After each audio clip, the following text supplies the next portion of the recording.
ምህረቱ ይቅርታው መግቦቱ በጎነቱ ሁሉ የበዛ የአባቶቻችን አምላክ የቸርነት ባለቤት እግዚአብሔር አብ እግዚአብሔር ወልድ እግዚአብሔር መንፈስ ቅዱስ ይህችን ሰዓት ይህችን ዕለት ባርኮ ቀድሶ ስለሰጠን ስለ ቸርነቱ ስለ ምህረቱም ስሙ የተመሰገነ ይሁን።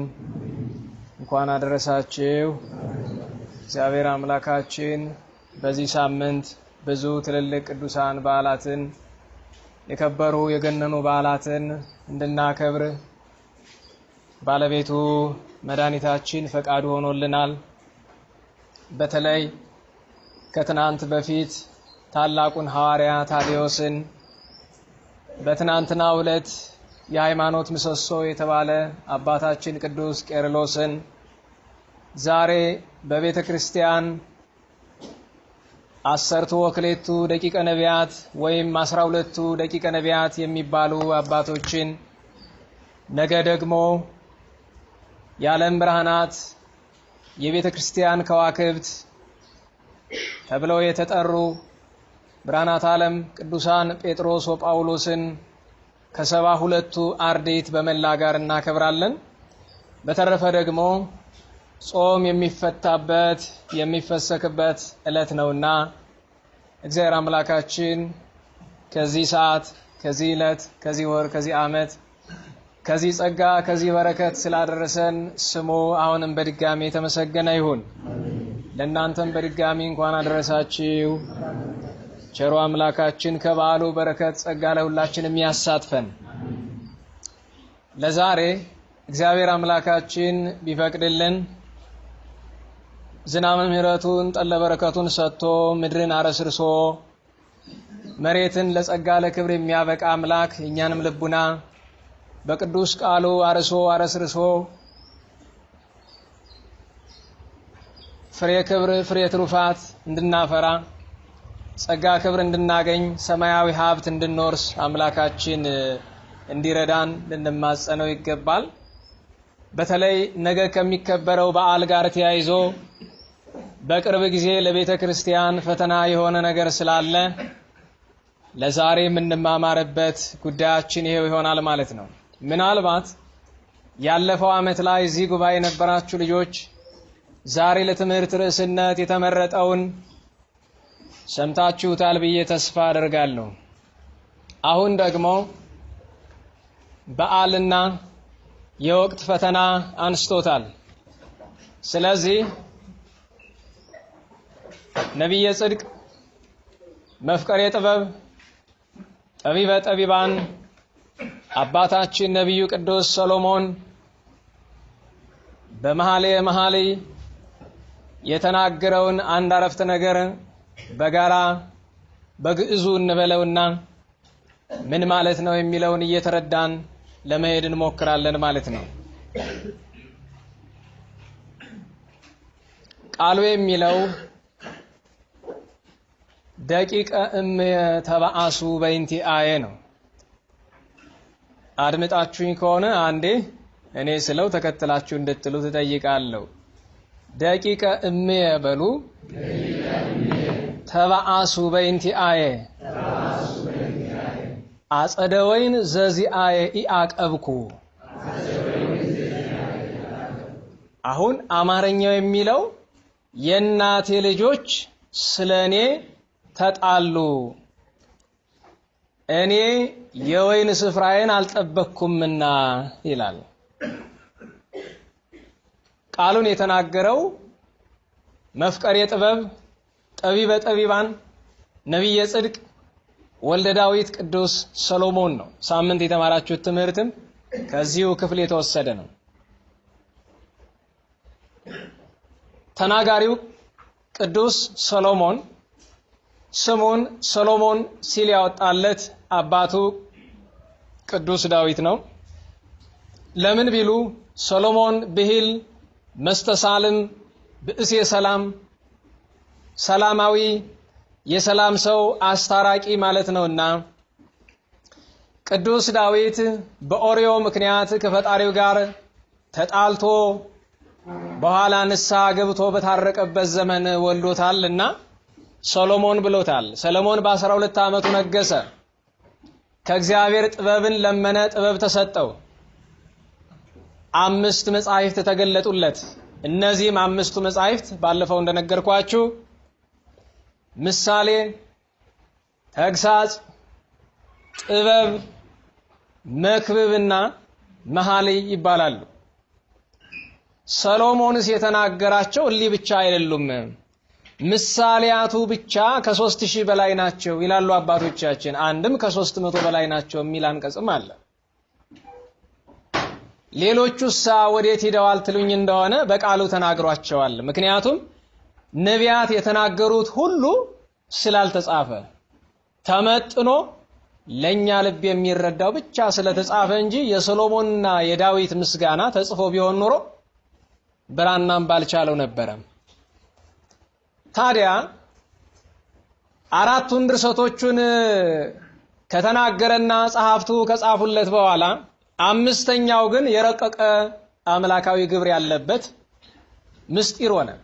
በመጀመሪያ ደረጃ ስለ መኃልየ ሰሎሞን ሲነሳ አደራ ልላችሁ የምወደው ነገር ትርጓሜውን ካልተማራችሁ በቀር አታንብቡት። እየከለከልኩ አይደለም፣ እየመከርኩ ነው። በተለይ ወንድሞቻችን ምስጢሩን ካልተረዳችሁ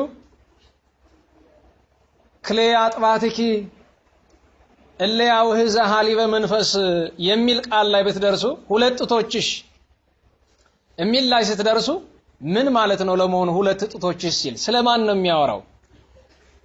መኃልየ ሰሎሞን አንድም ስለ ቤተ እስራኤል፣ ሁለትም ስለ ሐዲስ ኪዳን ምእመናን ክርስቲያኖች፣ ሶስትም ስለ ደብተራ ኦሪት፣ አራትም ስለ ቅድስት ቤተ ክርስቲያን፣ አምስትም ስለ ቅድስት ሕግ ወንጌል፣ ስድስትም ስለ መንግስተ ሰማያት፣ ሰባትም ስለ እመቤታችን እግዝእትነ ማርያም ተናግሮታል።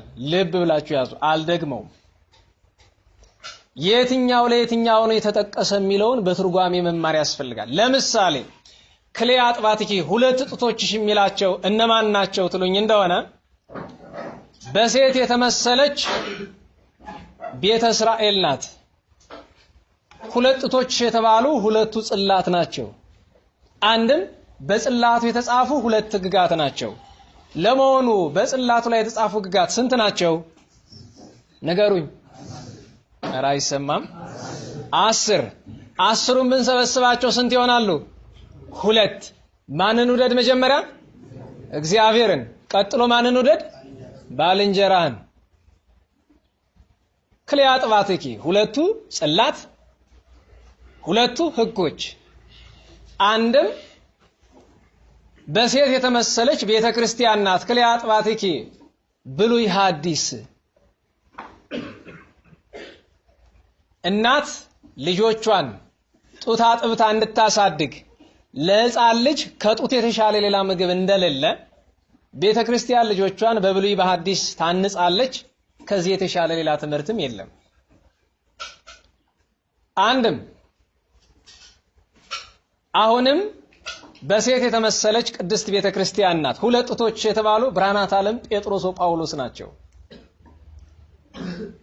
እናት በ2 ጡቶቿ ልጆቿ እንድታሳድግ ቤተ ክርስቲያንም በ2ቱ ደጋግ ሐዋርያት አማካኝነት ቃሉን እየመገበች ምእመናንን ከአይምሮ ድህነት ፈውሳ በበጎ አሳድጋ ለጸጋ ለክብር አብቅታለች። ዛሬም እያበቃች ነው፣ ወደፊትም ትቀጥላለች። ስለዚህ መኃልየ ሰሎሞን ዛሬ ማንም ስራ የፈታ አፉን የከፈተ ሁሉ እንደሚናገረው ሳይሆን በምስጢር በረቀቀ ግብር አምላካዊ በመንፈስ ቅዱስ ስጦታ አማካኝነት የተጻፈ ነውና ማንም ሰው ከመንፈስ ቅዱስ ከተሰጣቸው አባቶች ትርጓሜ በቀር ለራሱ እንዲተረጉም አልተፈቀደለትም። ለምን? በሁለተኛ ጴጥሮስ 1:20 ላይ ትንቢት ከቶኑ በሰው ፈቃድ አልመጣም፣ የእግዚአብሔር መንፈስ ያደረባቸው ሰዎች በእግዚአብሔር መንፈስ ተመርተው ጽፈውታል። ስለዚህ ማንም ለገዛ ራሱ ሊተረጉም አልተፈቀደም ብሎ ራሱ ብርሃነ ዓለም ቅዱስ ጴጥሮስ ተናግሯል። ከዚህ ይጀምራል። ታዲያ ነቢዩ መሐሌውን ሲጀምር ይስእመኒ በስእመተ አፉሁ ብሎ ያፈቅረኒ በፍቅረ ልቡ ብሎ ሊቃውንት እንዲያቀኑት ወረድ ብሎ ቁጥር 6 ላይ ደቂቀ እምየ ተበአሱ በእንቲአየ የእናቴ ልጆች ስለኔ ተጣሉ ስበሳቸው ለምን ትለኝ እንደሆነ አጸደ ወይን ዘዚአየ ኢአቀብኩ ምክንያቱም ረሰዩኒ አቃቢተ አጸደ ወይን የወይን ተክል የወይን ስፍራ ጠባቂ አድርገው ቢሾሙኝ የወይን ቦታዬን መጠበቅ አልቻልኩም ይላል። ስለዚህም የእናቴ ልጆች እርስ በርሳቸው ተጣሉ። አሁን በሁለት መንገድ እንመልከተውና ወደ ዘመኑ ጉዳይ እንመጣለን። አንደኛው ቃሉ ሲነገር የሊቃውንት ነገር የሚያስፈልገው ማቅናት ይባላል። ዘይቤ ማቅናት ሰምታችሁኛል አይደለም? ምን ማቅናት? ዘይቤ። መጽሐፍ ምስጢር እንጂ ዘይቤ አይጠነቅቅም ይላሉ መተርጉማን። ዘይቤ ማለት አባባሉ ከቋንቋ ቋንቋ ሲፋለስ ትንሽ ክፍተት ሊያጋጥም ስለሚችል ሊቃውንት ትርጓሜ ሲሰጡ ቅዱሳን አበው የመጀመሪያ ስራቸው ዘይቤውን ማቃናት ነው። ስለዚህ አባባሉ በሁለት ያስተረጉማል። አንድም ደቂቀ እምየ ተበአሱኒ በእንቲአየ። አሁን ልብ በሉ፣ ቅድም ምንድን ያለው? ተበአሱ በእንቲአየ። ተበአሱ ከሆነ እርስ በርሳቸው ተጣሉ ነው። ተበአሱኒ ከሆነ ማንን ተጣሉ ነው? እኔን። የእናቴ ልጆች ስለኔ ብለው እኔን ተጣሉኝ ይላል። እቺን ነገር ልብ ብላችሁ ተመልከቱት። አሁን ያዙልኝ። ስለማን ብለው? ስለማን? ስለኔ። ማንን ተጣሉ? እኔን። ስለናንተ ብሎ የተጣላችሁ ሰው ገጥሟችሁ ያውቃል? በጣም ጥሩ ጓደኛ ማለት እንደዚህ ነው። ጓደኛ ማለት፣ መምህር ማለት፣ መካሪ ማለት፣ መሪ ማለት፣ ገሳጭ ማለት እናንተን ለማስደሰት ገደል የሚከታችሁ ሳይሆን እየመረራችሁም ቢሆን እውነቱን የሚግታችሁ እምቢ ስትሉት የሚጣላችሁ ነው። የእናቴ ልጆች ስለኔ ሲሉ እኔን ተጣሉኝ የተባለ ለማን ነው ቢሉ መተርጉማን እንደነገሩን የእናቴ ልጆች የተባሉ በብሉይ ኪዳን የነበሩ አበው ነቢያት፣ መምህራን፣ ካህናት ናቸው። የእናቴ ልጆች ይላቸዋል። እናት የምትባል ሕግ ናት። ቅድም ተናግረናል። እናት የተባለች ሕግ ናት፣ ኦሪት ናት። በብሉይ ኪዳን አንድም ቤተ መቅደስ ናት፣ አንድም አብርሃማዊት እምነት ናት። አሐዱ እግዚአብሔር የምትል የእናቴ ልጆች የአንድ ልጆች ነን። በነገራችሁ ላይ አሐዱ አብ ብነ ይላል መጽሐፍ። ስንት አባት ነው ያለን? ስንት አባት ነው ያለን? ማን ነው? እግዚአብሔር። እግዚአብሔር። እንደ ታላቁ አባ ወቅሪስ የሚባሉ ገዳማዊ በአራተኛው ክፍለ ዘመን የቅዱስ ባስልዮስ ደቀ መዝሙር ነበሩ። ህብቃት ማዕረግ ደርሰዋል። አባታቸው ሞተ። ሊያረዷቸው ፈልገው ይንሾካሾካሉ። እናንተ ምንድነው የምትሉ? አይ አባታችን እንዳይደነግጡ። ለምንድነው የምደነግጥ? ልናረዳው ነው። ምንድነው የምታረዱኝ? አባቶ ሞተ። ወይዱ ስራ ፈቶች። ምን አደረግን? የኔ አባት አይሞትም። የሱ አባት ምንድነው ደግሞ የማይሞት? የተለየን ፍጥረት ሆኗል። አይ የኔ አባት እግዚአብሔር ነው፣ ሌላ አባት አላውቅም ብለው ተተዋቸው። ስለዚህ እውነተኛው አባታችን ማን ነው? እግዚአብሔር። እግዚአብሔር እውነተኛው አባታችን የማይለወጥ ሁሉ ይለወጣል።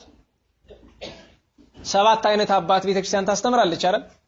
ንስሐ አባት፣ ክርስትና አባት፣ የጡት አባት፣ የቀለም አባት፣ የቆባ አባት እየተባለ ይሄዳል። የማይለወጥ የለም። የማይለወጠው አባት ማን ነው? እግዚአብሔር። ስለዚህ የእናቴ ልጆች የአባቴ ልጆች ቢል በአንድ እምነት ስር ያለ ሁሉ እንዲህ ተብሎ ነው የሚጠራራ።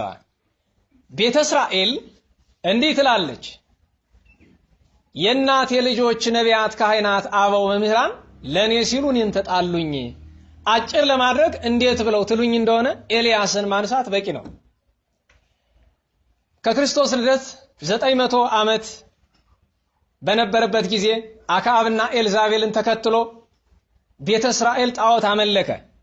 ነቢዩ ቅዱስ ኤልያስ መከረ ዘከረ፣ ሰሚ አጣ። ወጣ ብሎ ደብረ ቀርሜሎስ ቆሞ ሕያው እግዚአብሔር አምላከ ኃይል ዘቆምኩ ቅድሜሁ ከመ ኢይረድ ዝናም በእላ መዋዕል ዘእንበለ በቃለ አፉየ። የሰራዊት አምላክ የኃያላን አምላክ እግዚአብሔር ምስክሬ ነው፣ በቃሌ ይሁን ብዬ ካልተናገርኩ በቀር ሰማይ ዝናም ለዘር ጠል ለመከር እንዳይሰጥ ከልክያለሁ አለ። ስንት ዓመት ሰማይ ተዘጋ?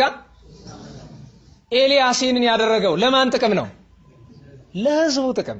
ለነሱ ሲል ማንን ተጣላ? እነሱ ራሳቸውን። የእናቴ ልጆች ለኔ ሲሉ እኔን ተጣሉኝ። ኤልያስ ሰማይን የከለከለ ለነሱ ጥቅም ሲል ነው። ሊቀ ነቢያት ቅዱስ ሙሴ በደብረ ሲና ጽላተ ኪዳንን ሊቀበል ወጥቶ በ40 ቀኑ ሲመለስ እስራኤል ምን እያደረጉ ነው የጠበቁት? በኦሪት ዘጸአት ምዕራፍ 32 ላይ ምን እያመለኩ? ጣዖት፣ ያው ጥጃ። አንዳንዴ እኮ ከፍ ያለ ነገር ማምለክም ጥሩ ነው አይደል? ኧረ ጥሩም አይደለም ነገሩ። እንደው ትንሽ ደረጃ ያለው ነገር እንደው ወደ ላይ ከፍ ብሎ ፀሐይ ጨረቃን እንደው ያታልሉ ይሆናል። በምድርም እንደው አንዳንድ አምልኩን የሚሉ ጅላጅል ሀብት ስልጣን ያላቸው ሰዎች ነበሩ በዓለማችን ላይና ሰው እንዴት ቤቱ ራሱ እየገረፈ የሚያሽከረክራትን ላም ያመልካል?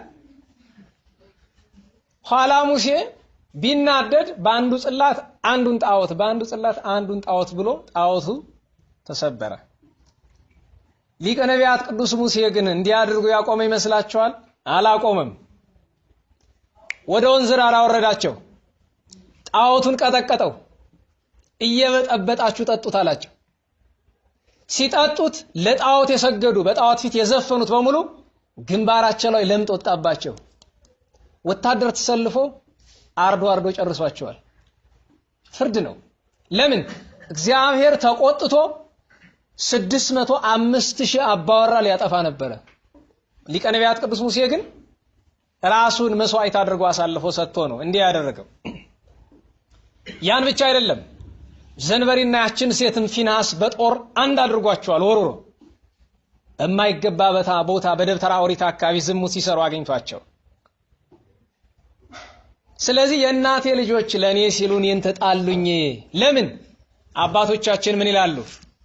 ወላጅ የማይቀጣውን ማን ይቀጣዋል? እግዚአብሔር። ለዛ ነው ወላጆች ቅጡ የሚባለው። ቅጡ በተለይ ሰለጠነ በሚባለው ሀገር እንዲያው ስልጣኔ እንዲማደል ነገሩ፣ ግን እነሱ እንዳሉት እንበለውና ሰለጠነ በሚባለው ሀገር ልጅ አይቀጣም አይደል? የኛ የጅል ስብስብ ደግሞ አምጥቶ ትምህርት ስርዓት ቀረጽኩ ይልና ምን አለ? ልጅ ተማሪያችሁን አትቅጡ። እንዴት ያለ ስርዓት ነው ተማሪና ልጅ አትቅጡ የሚል? በስርዓት ቅጡ ነው እንጂ ከአንዱ ጽንፍ ወደ አንዱ ጽንፍ መሄድ ምን ያደርጋል? ምን ያደርጋል? አስተማሪ ያልቀጣው ተማሪ፣ ወላጅ ያልቀጣው ልጅ እንኳን ለመንግስተ ሰማያት ለምድራዊ ሀብት አይበቃም። ይሄን ማወቅ አለባችሁ። ስለዚህ ለነሱ ስንል ወላጆቻችን ሕፃን እያለን ስንሰርቅ መሶብ ውስጥ ጣታችን ሰደን ስንሰርቅ እናቴ በእንቁላሌ በቀጣሽኝ ይባላል። እጣታችንን ወስደው እሳት ላይ ለምጥ የለው ችግር የለው ምን የለው ተገርፈን ያደግን ሁላችን ሰውነታችን ላይ ምንም አይነት ለምጥ የለም። ለምን? ወላጆች ሲገርፉ አይነት በርግጥ አንዳንድ ሞገደኛ ወላጅ አለ ፍልጥ አንስቶ መሃላናት የሚል። ይሄ መጽሐፍ ይላል ተምኡ ወይታብሱ፣ ተቆጡ ግን አትበድሉ ይላል። ቁጣችሁ በመጠን ይሁን። ፍትሐ ነገሥት ላይ መተርጉማን ሲተረጉሙ ምን ይላሉ? እንግዲህ እዚህ ወላጆች ብዙም አትመስልኝም ጥቂት ናቸው ያላችሁ። ግን ወደፊት ስትወልዱ ልጆቻችሁን መቅጣት ስትፈልጉ ልጅ የሚቀጣ በቁንጥጫና በለበቅ ነው እንጂ በጥፊ አይመታም። በጥፊ የምትመቱት ሕፃን ልጅ በሙሉ አጋንንት ሊጠጉት ይችላል። ከዛ በኋላ ኃላፊነቱ እናንተ ናችሁ የምትወስዱት። መሬት ላይ አስተኝቶ መርገጥ የለም። ልጅ የሚቀጣ በሁለት ነው። አንድም በቁንጥጫ አንድም በጨንገር ነው፣ በለበቅ ነው። ታዲያ ለበቅ ይቆረጥና መሬት ላይ ጣል አድርጎ 3 ጊዜ ባርኮ ነው ልጅ የሚገረፍ። አይመስልም ማለት ሲደረግ ስላላያችሁ ለወደፊቱ እንደዛ ነው። ለምን ቡራኬው እኮ ነው የሚሆንለት ግርፋቱ ራሱ። አባቶቻችን ሲያሳድጉን በጧፍ ገርፈው ነው በጧፍ ሲገርፉ ጧፏን ባርከው ነው የሚገርፉን የነበረ። ለምን ከዱላ ጋር ሰይጣን ጠጋ ይላል፣ ከቁጣ ጋር ጠጋ ይላል። አልሰማችሁም? በደብረ አባ መቃርስ በገዳመ አስቄጥስ በአባ ገላስዮስ ዘመን አስቀምጦት ለእንግዳ የተሰራውን አሳ አንስቶ ሙልጭ አድርጎ በላው። ሕፃን ልጅ ነው እርቦት። ተመልሶ ሲመጣ አሳውሳ አለው፣ እርቦኝ በላሁት አለው። እንዴት አንተ ብሎ መሬት ላይ ጥሎ አንዴን የረገጠው፣ ግን የረገጠበት ቦታ ኩላሊቱ ላይ ነው። ጸጥ አለ፣ እዛው ላይ ልጁ ሞተ። እንደገና ሮጦ ሄዶ አባ ገላስዮስ ጋር አልቅሶ አባ ገላስዮስ መጥቶ ከሞት አስነስተውታል ያን ሕፃን። ስለዚህ ቁጣችን በልክ በመጠን ይሁን፣ ግን እንቆጣ እንቅጣ ነው። አብረን ማንሳት ያለብን አንድ ነገር አለ። በኦሪቱ ዘመን በብሉይ ኪዳን እነ ቅዱስ ሙሴ፣ እነ ቅዱስ ኢያሱ፣ እነ ቅዱስ ኤልያስ ስለ ህዝቡን ይጣሉት ነበረ። ዛሬ የቤተክርስቲያናችን ችግር ምንድነው ትሉኝ እንደሆነ ስለ ህዝቡን የሚጣላ ማን አለ?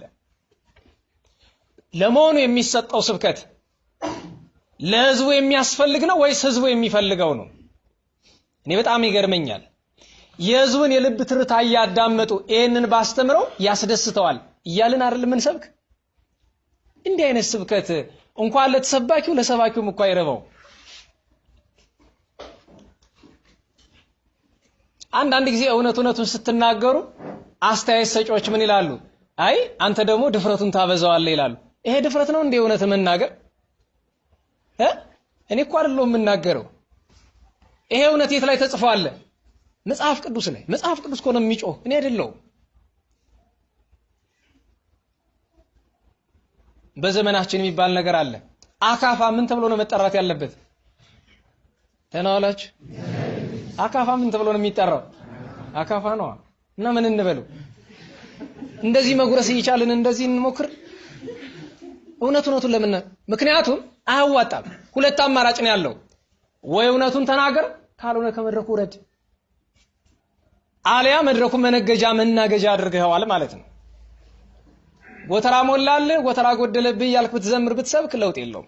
ይሄንን ስል ምክንያት አለኝ። ከላይ ካሉ አባቶቻችን ጀምሮ እስከ ታች ድረስ እውነትን መናገር ማለት እኮ እስከ መቅጣት ድረስ የሚያደርስ ነው። እስከ መቅጣት መምህራን አበው ስልጣን ተሰጥቷቸዋል፣ መቅጣት ይችላሉ።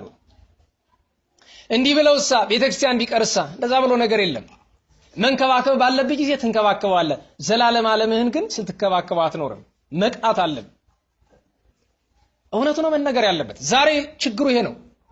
ለመሪዎቻችን ማን እውነቱን ይንገራቸው? ለሀብታሞች ማን እውነቱን ይንገራቸው? ለባለስልጣኑ ማን እውነቱን ይንገረው? ደረቱን ገልብጦ ለሚሄደው ለከተማው ወጣት ማን እውነቱን ይንገረው? አስተማሪ፣ መሪ፣ መካሪ ፈርቶ እንዴት ብሎ ይሆናል? ኤልያስ ሰማይን ሲለጉም እንቅልፉን ተኝቶ ይመስላችኋል? ወዲያውኑ ሰማይ እንደለጎመ ምን እንደደረሰበት እኮ ታሪኩን ታውቃላችሁ። 40 ቀን በረሃብ ተቀጥቷል እኮ። እኔ ከአባቶች አልበልጥምና ውሰደኝ ብሏል እኮ። መከራ ደርሶበታል። ኤልዛቤል አሳዳዋለች።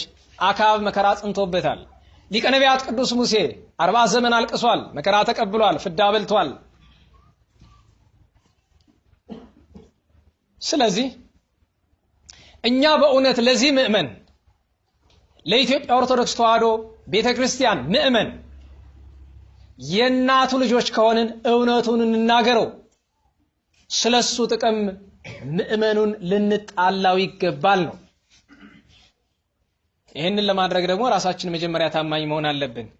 ምእመኑ ከሚሰራው በላይ ኃጢያት እየሰራን አንዳንዴ ምእመኑ ሊነካው የሚጠየፈውን ዘረኝነት ምናምን ተዘፍቀንበት እንዴት ብለን እውነቱን እንናገራለን? ችግር ነው። ስለዚህ የዘመናችን ትልቅ በሽታ ነውና በእውነት ልናርመው ይገባል። ይሄንን ስል ግን መጨረሻ ላይ ማነሳው ነገር አለ እኛንም ይመለከት። እዚህ ያላችሁ ለማስተማር ደረጃ ያላችሁ ጥቂት ልትሆኑ ትችሉ ይሆናል። እኛንም ይመለከት ነገር አለ። የእናቴ ልጆች ስለኔ ብሎ እኔን ተጣሉኝ የሚለው ግን በነቢያት አያቆም። ሐዋርያት ስለነሱ ብለው እነሱን ምእመናንን አሕዛብን ተጣልተዋቸዋል፣ ቀጥተዋቸዋል። ለምሳሌ ሀገረ በላይተ ሰብ ላይ ማቲያስና እንድርያስ ሄዱ፣ ሰበኩላቸው፣ አላምን አሉ። ይባስ ብለው የማቲያስን እጅግሩን አስረው አይኑን አውጥተው 30 ቀን ሳር አብልተው ሊበሉት ሆነ። ይሄን ጊዜ ጸለዩ ሐዋርያት። ማየ አይህ መጣ፣ የጥፋት ውሃ ወረደ፣ ከመሬትም ፈለቀ፣ እስከ አንገታቸው ድረስ ያዛቸው። አጫጭሩ ሞተ፣ ረጃጅሙ ሲጮህ ጸሎት አድርሰው ውሃውን አስቆሙ። በዚህ ምክንያት ህዝቡ አምኖ ወደ ክርስቶስ መጣ። ስለነሱ ሲሉ እነሱን ተጣሏቸው። እንግዲህ ቅድም እንዳልኳቸው አንዳንዴ ቁመት የጠቀመ ዛገር ብቻ ነው መሰለኝ። እንደኔ ያለው አጫጭሩ ሰጥሞ ግን ሞተው አልቀሩም፣ ተጠቀሙ። አጭር መሆን ይጠቅማል። ወንበር አለ። ምን መሆን ይጠቅማል አልኩኝ? ደህና ዋላችሁ። ምን መሆን ይጠቅማል? አዎ ድሮ ነግሬያችኋለሁ። አጭር ሰው ለምን ተፈጠረ? ጉልጭማ ነው ብዬ ልፈልጠው ነበር ነው የሚባል። ግን እነዛ የተረፉት ተረፉ፣ የሞቱት ግን ሄደው ሲኦልን ትንሽ ጎብኘት አድርገዋት መጥተዋል፣ ተጠቀሙ። እዚያች በኋላ ማን ነው ሲኦልን አይቶ ወደ ኃጢአት የሚመለስ? የለም። ስለዚህ ሐዋርያትም ይቀጡ ነበረ። ሐዋርያውያን ቀጥተዋል። ሰማይታት፣ ሊቃውንት፣ ጻድቃን፣ ሰባክያነ ወንጌል፣ መምህራን አበው ስለ ምእመኑ ሲሉ ምእመኑን ቀጥተዋል። አባ ዮሐንስ የደብረ ቢዘኑ መቼም ሰሞኑን የፌስቡክ ወሬ ሁሉ አስመራ ደብረ ቢዘን ነው አይደል? የት ነው ያሰባችሁ? ምጽዋ ነው? አስመራ ነው? ደብረ ቢዘን ነው? የት ነው ያሰባችሁት? ከዚህ ሁሉ ሰዓት ሄዱ የጎንደር አድባራትን መች ታውቋቸውና? ጎንደር ከተማ ውስጥ ስንት ቤተክርስቲያን ያለው? በሞት ይሄን የሚነግረኝ ሰው ለምነንም እዚህ አዋተን ቢሆን እንደው መቼም የዚህ ዘመን ሰው ገንዘብ ነው የሚፈልግ፣ ገንዘብም ቢሆን እንሰጣቸዋለን። ጎንደር ከተማ ውስጥ ስንት ቤተክርስቲያን ያለው? አታውቁትማ። ታዲያ አስመራ ምናምን ትልልኛለህ? መጀመሪያ ከጎረቤት ያለውን ወቅ አጥኗቸው። ከተማ ውስጥ ያሉ 28 አድባራትን በዙሪያ ገባ ያሉ ከመቶ በላይ አድባራትን አጥኗቸው። 44 ሲባል ዝም ብለህ በዘልማድ 44 ማለት የለም። 44 አይደለም። አሁን የጎንደር ቤተክርስቲያን ቁጥር ከተማ ከሆነ ከ44 ያንሳል። ዙሪያ ገባውን ከቆጠርክ ከ44 ይበልጣል። እሱን ማሰብ የሚገባ ነው። እና የደብረ ቢዘኑ አባ ዮሐንስ የአካባቢውን ምእመን መከሩት፣ አስተማሩት። አልሰማቸው አለ። እንዲህማ ካልከኝ አምላከ ኤልያስ ሰማይ ለጉምልኝ አሉ። ሰማይ ተለጎመ 3 ዓመት። እዚያ እንደገና አልቅሰው ለምነው ንስሐ ሲገቡ ተመለሰ። አባ ሊባኖስን በተመሳሳይ አድርገዋል። ሌሎች አባቶችም አድርገዋል። ስለዚህ ስለ ህዝቡ ሲሉ ህዝቡን የተጣሉ ብዙ አባቶች ነበሩ። ሁለተኛው ግን ከነገው በዓል ጋር የተያያዘ ነው። ደቂቀ እምየተባአሱ በእንቲአየ አሁን ለወጥ ነው ወደ ቀደሙ። የእናቴ ልጆች ስለኔ እርስ በርሳቸው ተጣሉ የተባሉ ብርሃናት ዓለም ቅዱስ ጴጥሮስ ወቅዱስ ጳውሎስ ናቸው። በትርጓሜ ተጽፎ እንዳገኘ ነው። ታሪኩ ሰፊ ነው። ስለ ቅዱስ ጴጥሮስና ስለ ቅዱስ ጳውሎስ ተዘርዝሮ አያልቅም። የችን ዘለላ ግን ማንሳት ይገባል። አንጾኪያ የምትባል አንዲት ሀገር ነበረች። ዛሬ አንጾኪያ የምትባል ሀገር በሶሪያና በቱርክ ድንበር ነው ያለችው። ንብረትነቷ የቱርክ ነው። ድሮ ግን የሶሪያ መናገሻ ነበረች። ደማስቆ በሌላ አንጻር ስላለች ማለት ነው። በዚች በአንጾኪያ ለስብከተ ወንጌል ሲፋጠኑ ፍቁረ እግዚእ ቅዱስ ዮሐንስና ሊቀ ሐዋርያት ቅዱስ ጴጥሮስ ገቡና አምላክ ወረደ፣ ተወለደ፣ ተሰቀለ፣ ሞተ፣ ተነሳ፣ አረገ፣ ዓለም ዳነ እያሉ ይሰብካሉ። እናንተ ስራ ፈቶች ደግሞ ብላችሁ ኢየሩሳሌምን የረበሻችኋት ላይ በቃ ደግሞ እኛ አንጾኪያ መጣችሁ ብለው ደብድበው ገርፈው ጺማቸውን በግማሽ ላጭተው ጸጉራቸውን በግማሽ ላጭተው መሃል ራሳቸውን ቀደው መንገድ ላይ ወስደው ጣሏቸው። ስለ ክርስቶስ ክብር ቅዱሳን ሐዋርያት ጴጥሮስ ወዮሐንስ ተዋረዱ። ቅዱስ ዮሐንስ አለቀሰ። ለምን?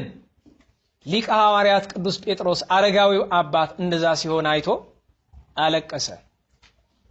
ለስብከተ ወንጌል የሚፋጠን አባታችን ብርሃነ ዓለም ቅዱስ ጳውሎስ ከተፋለ እዚያ ላይ እግዚአብሔር ላከው። ጌታችን ሲያዝኑ አይቶ ቅዱስ ጳውሎስን ላከላቸው።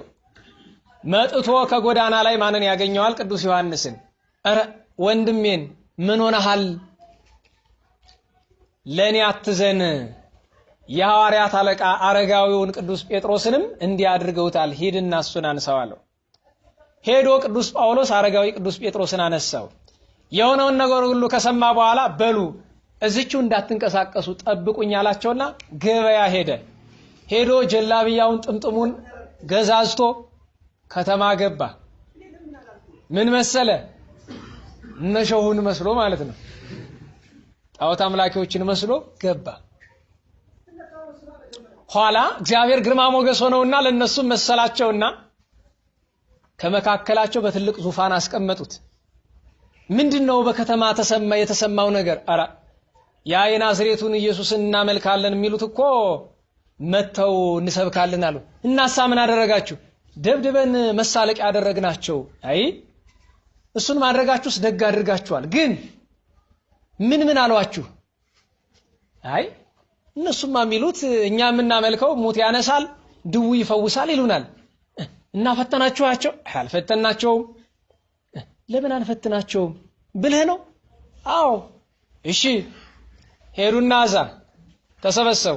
ፊት ለፊት ገና ሲያገኟቸው ሁለቱን ቅዱስ ጳውሎስ ቀደም ብሎ ሄደ ለማሳመን ነው። እናንተ አጭበርባሪዎች እኔም እኮ ከጽዋው አልደረሰኝም ብሎ ቅዱስ ጴጥሮስን በጥፊ አንድ ጊዜ እንዲያምኑት ነው ጣዖት አምላኪዎቹ። ቅዱስ ጴጥሮስ ከዋለ ደነገጠ። ለምን? ቅዱስ ጳውሎስን በጥፊ ያውቀዋል። ድሮ ሳያምን ምን ያደርግ ነበር? በጥፊ ያጋጨ ነበር የሚያስር። ተመይጠኑ ጳውሊ ሀበዘ ቀዳሚ ግብሩ ብሎ አዘነ። ለዮሐንስ ዞር ብሎ ወንድሜ ጳውሎስ ወደ ቀደመ ማንነት ተመለሰ አለ። ያን ሰዓት ላይ ዮሐንስ ዝቅ ቢል ከቅዱስ ጳውሎስ ጉልበት በውስጥ ከልብሱ በውስጥ ደም ይፈሳል። ውሃ የቀላቀለ ደም ይፈሳል። ወዲያውኑ ገባው። ቅዱስ ጳውሎስ ማድረግ አለበት። ይሄን ማድረጉ ደግሞ በጣም ከብሮታልና ይቅርታን እየለመነ ለሊቀ ሐዋርያት ክብር እየሰጠ ፈጣሪውን እየተማጸነ በልቡ ጉልበት ይሰግድ ነበረ። አብራከ ልብ ይባል የለ? በልቡ ጉልበት የሰገደው። በልብ መስገድ ታውቃላችሁ አይደል? በልቡ የሰገደው እግዚአብሔር በረቀቀ ጥበቡ በጉልበቱ አወጣው። እንባውንም ደሙንም በጉልበቱ አስወጣው። ቅዱስ ጴጥሮስ ያን ሲያይ ተረጋጋ። እናንተ አላችሁ ምን እንችላለን ነው የምትሉ? እኛማ በፈጣሪያችን በኢየሱስ ክርስቶስ ስልጣን ሙት እናስነሳለን፣ ድውይ እንፈውሳለን። ወዲያውኑ ዞር ብሎ እናንተ ወንድሞች አላቸው ጣዖት አምላኪዎችን፣ አቤት እነዚህ ሰዎችን እንፈትናቸው፣ ግን ድውይ ከፈወሱ ሙት ካስነሱ ምን እናድርግ? መቼም አንተን የበላያችን አንተ ወስን እንጂ ከፈወሱልን ማንመን እንጂ። እሺ እንዳልክ እንመን። በሉ እንግዲያው ይሄው አይነ ስውር አብሩት አላቸው። ጸሎት ያደርሳሉ። የሚገርማችሁ ቅዱስ ጳውሎስ አብሮ በልቡ ይጸልያል። አይኑን ድስስ ሲያደርጉት ቦግ ብሎ በራ። አገረ ገዢው እዚህ አለ። ካልቀረማ አንድያ ልጄ ከተቀበረ 3 ወሩ ነው አስነሱልኝ። መቃብሩ ላይ ሄደው ሲጸልዩ አሁንም ቅዱስ ጳውሎስ ይጸልያል። ከውስጥ ድምጽ ተሰማ። ቆፍረው አወጡት። ተነሳ። ማን ነው ያስነሳ ሲሉት ራሰ በራ፣ ጽህሙ ዙሪያ የመላ፣ ጉንጩ የሮማን ፍሬ የሚመስል፣ ቁመቱ አጠር ያለ ብሎ ቁልጭ አድርጎ ተናገረ። እንዲህ ያለ መልክ ያለው ማን ነው? ቅዱስ ጳውሎስ ነው። አይ እናንተ ሞኞች! ቅዱስ ጴጥሮስም ረጅም ነው። ቅዱስ ጴጥሮስ ጥቂት ራሱ ገባ ያለ፣ ቅዱስ ጳውሎስ በጣም ገባ ያለ ነው። ዜና ሐዋርያት እንደሚነግረው ቅዱስ ጴጥሮስ ጥቂት ገባ ያለ ሽበት ያለው ረዘም ያለ ነው። ቅዱስ ጳውሎስ አጥር ያለ ጽህሙ ዙሪያ የመላ ጉንጩ አሁን እንደ ሮማን ፍሬ ሲባል ቅዱስ ጴጥሮስ የዚያን ጊዜ 70 ዓመት ሽማግሌ ነው። እንዴት ብሎ ነው አሁን እና መሰከረ ቅዱስ ጳውሎስ መሆኑን። ከዚያ በኋላ ሁሉም በኢየሱስ ክርስቶስ አምነው ሰገዱ። ሶስቱ ሐዋርያት አስተምረዋቸው በፍቅር ከከተማ ወጥተው ሄደዋል። ስለዚህ የናቴ ልጆች፣ የናቴ ሕግ፣ የወንጌል፣ የቤተ ክርስቲያን፣ የመንግስተ ሰማያት ልጆች ጴጥሮስና ጳውሎስ ስለኔ እርስ በርሳቸው ተጣሉ ተብሏል። በኋላ ዘመንም ቅዱስ ኤጲፋኒዮስና ዮሐንስ አፈወርቅ ስለ አንዲቱ ቤተ ክርስቲያን እርስ በርስ ተጣልተው ነበረ። ታሪኩ ሰፊ ነውና ይቆየን። የዚህን ጉዳይ ለማጠቃለል ሁለት ነገሮችን ላንሳ። አንደኛው የናቴ ልጆች ለኔ ሲሉ እኔን ተጣሉኝ የተባለው የናት ልጅ የተባለን ሁላችንንና ወንድሞቻችንና እህቶቻችን እግዚአብሔርን ሲበድሉ ከእግዚአብሔር ጎዳና ሲወጡ እግዚአብሔርን ሲያሳዝኑ እንምከራቸው፣ ባይሰሙን እንጣላቸው። መጣላት ማለት ምን ማለት ነው? መቆጣት መገሰጽ ነው። አንድም ከኛ ወደ እነሱ የሚሄድ ጥቅም ካለ እንደ ተግሳጽ ጥቂት መቆጠብም ይቻላል። አንዳንድ ጊዜ አንዳንድ ሰው አለ እኮ እየተረዳ የሚረዱት ሰዎችን በጎ ዓላማ የማይፈጽም ሞኝ ሰው አለ። ስለዚህ ወንድሞቻችንን ስለነሱ ብለን እንጣላቸው። የመጨረሻው ማጠቃለያ ግን እኛ ራሳችንን ስለኛው ራሳችን ብለን እኛው እንጣላው። ሰው ከራሱ ጋር ሲጣላ ገጥሟችሁ አያውቅም? ከራሳችሁ ጋር ትጣላላችሁ አይደለም? ያጋጥማል። የሰው ልጅ ሁሌ በስንት ሐሳብ ይወጠራል? በሁለት። ክፉ ሐሳብ አለ፣ በጎ ሐሳብ አለ፣ መንፈስ ቅዱሳዊ አለ፣ ዲያብሎሳዊ አለ። ስለ ራሳችን እንጣላው። እንደው አንድ የማይመጥን ምሳሌ ልስጣችሁ። 11ኛ ክፍል ላይ ያለን አንድ ጓደኛዬ ነበረ። ከዚህ ጓደኛዬ ጋር ፈተና ስንፈተን ብዙ ልጆች በግምት ቅንድብ ሲነቅሉ ብዙ ነገር ሲያደርጉ እናያለን። ያ በግምት ምንድነው ይባል? ግምት አያስከፍልም ይባላል አይደል? ኋላ ምን ሲያደርጉ አየናቸው? ኤቢሲዲ እና ትሩ ፎልስ የምትል ነገር ትጻፍና በወረቀት ተጠቅላ ኪስ ውስጥ ገባለች። ምርጫ ምዝዝ ቢ ከሆነ ቢ ነው መልሱ። መጻፍ ከ1 እስከ 10 ምረጥ ነው። በየዘመኑ ፈረንጅ ቾይዝ እንደሚለው ማለት ነው። ከ11 እስከ 15 እውነት ሐሰት ትሩ ፎልስ ነው። እሺ ብለን እኔም የራሴን እሱም የራሱን ነው። ምዝዝ ሳደርገው ዲ ነው። ዲ ጻፍ። ከዛ ውጤት ሲመጣ ጓጉተናል። የሚገርማችሁ ታምር ነው። የሁለታችንም ከ15ቱ 0 ነው።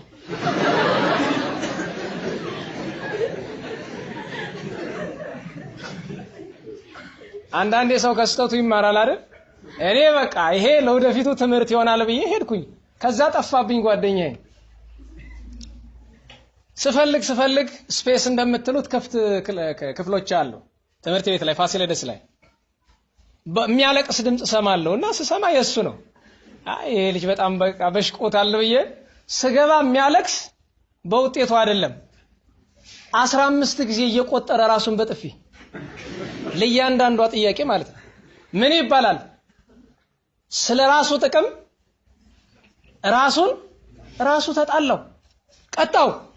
እንዴ አበው ምን ይላሉ መጻሕፍተ መነኮሳት ላይ? ማታ ላይ ሰውነትህ እንቅልፍ ቢለው ተኛ ቢልህ የዳዊትን መዝሙር አውጣና ምን ስትበል ደር ስትጸልይ ደር። ተኛ ያለ ሰውነትህ ስለ ራሱ ጥቅም ብለህ ተጣላው፣ እንቅልፍ አሳጣው፣ ስትጸልይበት ደር። ምን እንዳላመጣ ነው ደከመኝ ነው የሚል። አልሰማህም ካልከው ደግሞ አልሰማህም ነው። ያንተ አይደል የማንም አይደለም ሰውነት። ስለዚህ ስለ ራሳችን ጥቅም ብለን ራሳችንን እንጣላው። ለእያንዳንዱ ጥፋታችን እስኪ ራሳችንን እንቅጣ። አንዳንዱ ሰው ጥፋቱን አጠራቅሞ መጨረሻ ላይ ራሱን ያንቃል። ንስሐ የሌለው ኃጢአት የመጨረሻው ንስሐ የሌለው ኃጢአት ራስን ማጥፋት ነው።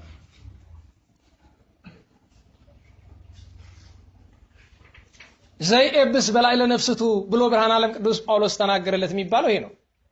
በራሱ ሰውነት ላይ የሚበድል ሰው ማለት ብዙ ትርጉም ቢኖረውም የመጨረሻው ራሱን የሚያጠፋ ሰው ነው። የመጨረሻው ኃጢአተኛ ሰው እሱ ነው። ስለዚህ ለእያንዳንዱ ጥፋታችን ለኛው ጥቅም ሲባል እኛው ራሳችንን እንቅጣው፣ እንገስጸው። እግዚአብሔር አምላካችን በማስተዋል እንድንኖር የሚቆጡ የሚመክሩ ስለኛ ሲሉ እኛን የሚጣሉ አባቶች መምህራንን ያብዛልን። እኛም ስለ ራሳችን እንድንጣላው እግዚአብሔር ማስተዋሉን ይስጠን። ወደ ነገረ ቅዱሳን ጉዳይ ከማለፍ በፊት አንዲት መልእክት ላስተላልፍ። መቼም ዘመኑ እውነት የሚናገር ሰው ያነሰበት ነው። እውነት ሲነገር አካኪ ዘራፍ የሚለው ሰው ብዙ ነው። ግን አባቶቻችን እንዳስተማሩን ከገሃነመ እሳት በላይ የሚያስጨንቅ ከእግዚአብሔር ግርማ በላይ የሚያስፈራ ነገር የለም። ቢቀር እንኳን ከፍጡራን እንደ አርባዕቱ እንስሳ የሚያስፈራ የለም። እንደ ግሩማን ራእይ ኪሩቤል የሚያስፈራ የለም። ሰውን ፈርቶት የት ይደርሳል? ሰማዩን ምድሩን የፈጠረ አምላክን ስለ ሰው ብለን እንበድለው? እኔ ይሄን እንድል ያደረገኝ ደግሞ ከሰሞኑ የሰማናቸው ነገሮች አሉ። አንደኛ በሀገር ጉዳይ ላይ በተነሳ ነገር አሁንም ዳግም ዘፈንን እንደ ጽድቅ ለማስቆጠር የሚታትሩ ሰዎች እንደገና አገርሽቶባቸዋል። አንድ እውነት ልንገራችሁ። የመሐሙድ አህመድ ሰላም የሚለውን ሙዚቃ አሰሰሙት ዘፈን ሁሉ ላይ መስል ይችላል፣ መዝሙር ሁሉ ሊመስል ይችላል። ግን እሱም ሰይጣናዊ አሰራር ነው። እደግመዋለሁ፣ ሰይጣናዊ አሰራር ነው። የጥላሁን ገሰሰ ኢትዮጵያዊኛ መመኪያ የሚለው መዝሙር ሊመስል ይችላል። እሱም በቤተክርስቲያን አስተምህሮ ነው የምናገረው። መጋቢ ሐዲስ እሸቱ የሚናገሩት ነገር አለ። ዘፈን እነ ሰርጸ ፍሬ ስብሐት ሲይዙት ሙያ ነው፣ ጽድቅ ነው።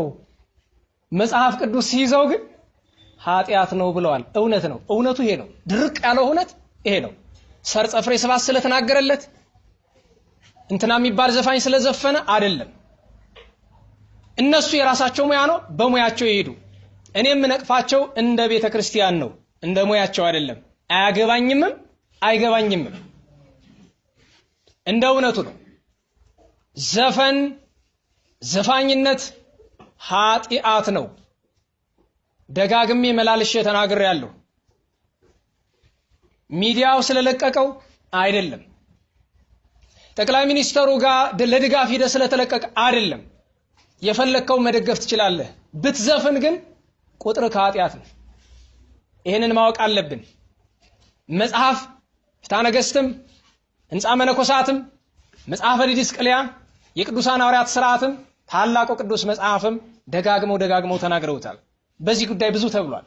ዘፈንም ዘፋኝነትም ኃጢአት ነው። እዚህ ላይ ለዚህ ነገር አስተዋጽኦ ያደረጉ ሰዎች አሉ። እነዚህ ሰዎች በግማሽ ልባቸው ዘፋኝ ናቸው፣ በግማሽ ልባቸው ደግሞ ዘማሪ ናቸው። እኔ አንድ እውነት ልንገራችሁ። በጣም ዝነኛ አርቲስት በእግዚአብሔር ፊት ምንድነው? ምን ሙያ አለው? እኔ እኮ የሚገርመኝ እሱ ነው። ለነሱ የሚደረገው ልዩ እንክብካቤ በቤተክርስቲያን ከምን የመጣ ነው? የትኛው መጽሐፍ ነው እነሱን ተንከባከብ ያለ? በየመንገዱ የሚበላው የሚጎርሰው አጥቶ መናፍቅ የሚሆነው ምእመንሳ መንገድ ላይ ቁጭ ብሎ የሚለምነውና አርቲስት ነኝ እያለ የሚለፈልፈው ሰው ምንድነው ልዩነታቸው በእግዚአብሔር ፊት? እግዚአብሔር አምላከ ነዳያን ነው። የነዳያን አምላክ ነው። ይሄ ማለት ዘፋኞች ክርስቲያን አይሆኑ አይደለም፣ ይሁኑ። ግን ሁሉ አማረሽ ገበያ አትወጣም። ክርስቲያንም የሆነ ሰው የኃጢአት ግብሩን ትቶ ነው። እደግመዋለሁ፣ ሰው ዘፈኑን ሳይተው ዘማሪ መሆን አይችልም። ልሁን ካለ ደግሞ ስህተት ነው የሚሆነው። ስህተቱ የሱ ብቻ አይደለም። እገሌ ብዬ ስም እጠራላችኋለሁ። በቀደም አንዲት አርቲስት የሆነ የመዝሙር ካሴት ያወጣች አርቲስት ነው የሚሏት። አርቲስት የሚለው ቃል ራሱ በትምህርተ ጥቅስ ውስጥ ይገባልን። አርት ጥበብ ነው አይደለም? አርቲስት ማለት በአማርኛ ጥበበኛ፣ ድንቄም ጥበበኛ። ሶሎሞን ይዘልፋቸዋል። መጽሐፈ ጥበብን ተመልከቱ። ጥበብ ምንድነው ለመሆኑ? ቅዱስ ኤጲፋኒዮስ ሊቁ በቅዳሴው ምን አለ? አይቴ ብሔራ ለጥበብ፣ የጥበብ ሀገሯ ወዴት ነው? አይቴ ማሂደራ፣ ማደሪያዋስ አይቴ ደወላ ወባይቴ ተረክባ ሰረፍኖታ መኑ አደወ ባይረ ወተሳይጣ በወርቅ ቀይ፣ ባይረ ተሻግሮ በቀይ ዕንቁ የገዛት ማን ነው ይላል። ዋጋዋን ተመልከቱ። ወመኑ አርገ መልዕልተ ደመና ወአውረዳ፣ ከደመና ላይ ወጥቶ ያወረዳት ማን ነው? ያምራ መዋቲ ለፍኖታ፣ ሟች ማለት መንግስተ ሰማያትን የማያውቅ ሰው ጥበብን አያውቃትም ጎዳናዋንም አያውቅም ብሏል። እንግዲህ እነሱ ጥበብ እያሉት ያለው ያንን የኃጢአት ሸክም ከሆነ ጥሩ፣ በእነሱ አማርኛ አርቲስት እንበል። ይሄንን ስል ብዙ ሰው ሊከፋው እንደሚችል አውቃለሁ። ቅድም የተናገርኩት ይሄንን ነው። ተፈራርተን አንዘልቀውም። ነጩን ነጭ ጥቁርን ጥቁር እንበል። ይሄ ደግሞ የቤተ ክርስቲያን የሥርዓት ጉዳይ ነው፣ የእነንትና ጉዳይ አይደለም። እነሱን መንከባከባችን አሁን ከምን አደረሰን? ሰሞኑን ሰምታችኋል። በአርቲስት ስም የሚጠሩ ሰዎች ተሰብስበው የኢትዮጵያ ኦርቶዶክስ ተዋሕዶ ቤተክርስቲያንን ለመፈንቀል እያሴሩ ነው የሚል ወሬ ሰማን። ስም ዝርዝራቸውን ጊዜው ሲደርስ የምናወጣው ይሆናል። እገሌ ወገሌ ብለን ብዙዎቻችን የምናደንቃቸው የምንከተላቸው እንደ ቁም ነገረኛ የምናያቸው ናቸው። ትናንት በተሐድሶ እንቅስቃሴ የወጡ ሰዎች አሽከር ደቀ መዛሙርት ናቸው። እነሱን ማንቆለጳጳሳችን ችግር ተፈጥሯልና ያቺ አርቲስት ያሏት ሴት ተመርቃለች። እኔ ከአዲስ አበባ ዩኒቨርሲቲውን ከየት እንደሆነ አላውቅም። ፎቶዋ ከብዙ ቦታ ተለጥፎ አየሁ። እኔ ፎቶዋ መለጠፉ ሰየው ይለጠፍ፣ መመረቋም ትመረቅ፣ ችግር የለብኝም። ቤተክርስቲያን ከአንቺ የምታገኘውን ቁም ነገር በተስፋ እንጠብቃለን ተብሎ ግን ፎቶዋ ላይ የተጻፈው ነገር በጣም አዝኝበታለሁ። ቤተክርስቲያን እሷን ነው እንዴ ተስፋ የምታደርግ? ነገሩኝ እንጂ ደህና ዋላችሁ። የቤተክርስቲያን ተስፋ ማን ነው? ፓትርያርኩ ናቸው? ሊቃነ ጳጳሳት ናቸው? እግዚአብሔር ነው። እንኳን ለራሷ መሆን ያቃታታ እንዲህ ሴት እኔ እሷን መንቀፍ ፈልጌ አይደለም። በእግዚአብሔር ሚዛን ፊት ብንቆም እሷ ከፍ እኔ ዝቅ እንደምንል ይሄው አምላክ ምስክር ነው፣ አውቃለሁ። የእውነት መድረክ ላይ ከወጣው ግን የምናገረው ቤተክርስቲያንን ወክዬ እንጂ የራሴን የቆሸሸ ሰብዕና ወክዬ አይደለም። ቤተክርስቲያንን የሚጎዳ ስራ የሚሰራ ሰው በሙሉ ታው ተመለስ መባል አለበት። ስለዚህ ደግሞ አለው የኃጢአት ሸክማቸውን ሳይተው ቤተክርስቲያን ውስጥ መተው መድረክ ስጡን ለሚሉ ሰዎች የተሰጠ መድረክ ዛሬ ሊያጠፋን ነው። ይሄ የአርቲስት ቡድን የሚባል ነገ ከነገ ወዲያ በእውነት ስራውን ከጀመረ ሊያደርሰው የሚችለውን ጉዳት በቀላል እንዳትገምቱት። ትውልዱ ዘፋኝነትን እንደ ኃጢአት እንዳያየው፣ ኃጢአትን እንደ በደል እንዳይቆጥረው አድርገን እየቀረጽ ነው ስለሆነ ስለዚህ አሁንም ምን የምፈልገው የኔ ጩኸት ብቻውን ፍሬ እንደማያፈራ አውቃለሁ። ይሄ ጩኸት የተሰማቸው እውነት የገባቸው ስህተቱን ስህተት ብሎ የሚናገሩ አባቶችና መምህራንን እንፈልጋለን። ይሄ ዝም ብሎ የተለመደ ነገር ላይ ጠቅላይ ሚኒስትሩ እንደዚህ ነው እያሉ መጮህ፣ እንደዚህ አስመራ እንደዚህ ናት ኤርትራ፣ እኛ አልሰራ ነው የሰራ ሰው ነው የሰራው፣ አለቀ። ዝም ብለህ እዛ ውስጥ ገብተህ ዶክተር አብይ ምናምን ማለት አይደለም፣ መስራት ነው። እሱ የሰራውን ከሰራ ሞክር፣ ከቻልክ ደግፈው። አሊያ በየፌስቡክ ጎዳና ገብተህ እሪ ዝም ብሎ እኔ በቀደም ተናገርኩ። ዳግማዊ ሙሴ ኧረ ስርዓት ያዙልን። ገና ዳግማዊ አጤ ኃይለ ሥላሴ ለመባልም አልደረሰም፣ አልተፈተነም እኮ ገና። እንዴ ታው እንጂ እንደ እውነቱ ደግሞ ሊቀ ነቢያት ቅዱስ ሙሴ እኮ የእግዚአብሔር ባለሟል ነው። እንዴት ስጋውያን ስንት ሰዎች እያሉን በእምነት የሌለ በመንፈቅና ያለን ሰው እንዴት ነው የምናነጻጽረው ከእምነት አባት ጋር? እኔ መሪያችንን ለመንቀፍ አይደለም፣ ጥሩ እየሰራ ነው። እንግዲህ እውነት ከሆነ እየሰራው ያለው ከጀርባው ሌላ ሴራ ከሌለው አይናችን የሚያየው ነገር ጥሩ ነው። ልናምነው ግን ደጋግሜ ተናግሬያለሁ፣ አንችልም። ክርስቲያን ነኝና አላምነው። ዛሬም አይደለም ለዘላለምም አላምነው። ክንፍ አብቅሎ ባየውም አላምነው። አዎ እማላምነው ለራሴ ሳይሆን ለሀገሬና ለቤተ ክርስቲያኔ ስል አላምነው። አዎ ማን ነው እውነትን የያዛት? አዎ እኛ የምንፈልግ ምን አይነት ነገር እንደሆነ እግዚአብሔር ነው የሚያውቀው። የዚች ሀገር እውነቷ ገና ነው። ጥሩን ነገር እናደንቃለን። አሁን በጣም ጥሩ ነገር አለ ይመስገን። እንደ ሀገር ነው፣ እንደ ቤተ ክርስቲያን አይደለም፣ እንደ ሀገር። ስለዚህ ማድነቅ የምንፈልግ ሰዎች አድናቆታችንን በስጋዊ መስመር እናድርገው። መናፍቁን ከጻድቅ አናነጻጽር። ይሄ እንረዳዳ። የሚገርማችሁ እኮ ብዙ ጊዜ እናገራለሁ። የኢትዮጵያ ሰው ሲወድህ ደስ አይበልህ ሲጠላህም አይክፋ ይላሉ አባቶቻችን ስለ ዘመኑ ትውልድ ሲናገሩ። ሲወድህ እንደ ሰው አይደለም ክንፍ አስበቅሎ መልአክ ነህ ይላል። ሲጠላ ደግሞ እኮ የተለየ ማሻሻ እኮ የለም። ክንፍን ንቅል ንቅል አድርጎ ጥፍር አስበቅሎ ጋኔን ያደርጋል። አለቀ። እውነቱን እንነጋገር። 2004 ነሐሴ 14 ላይ ኢትዮጵያ ውስጥ ያላለቀሰ ሰው አለ? ዛሬ በመለስ ላይ ሁሉ ሰው ይቀልዳል አይደል? ትናንት ምን አስለቀሰ?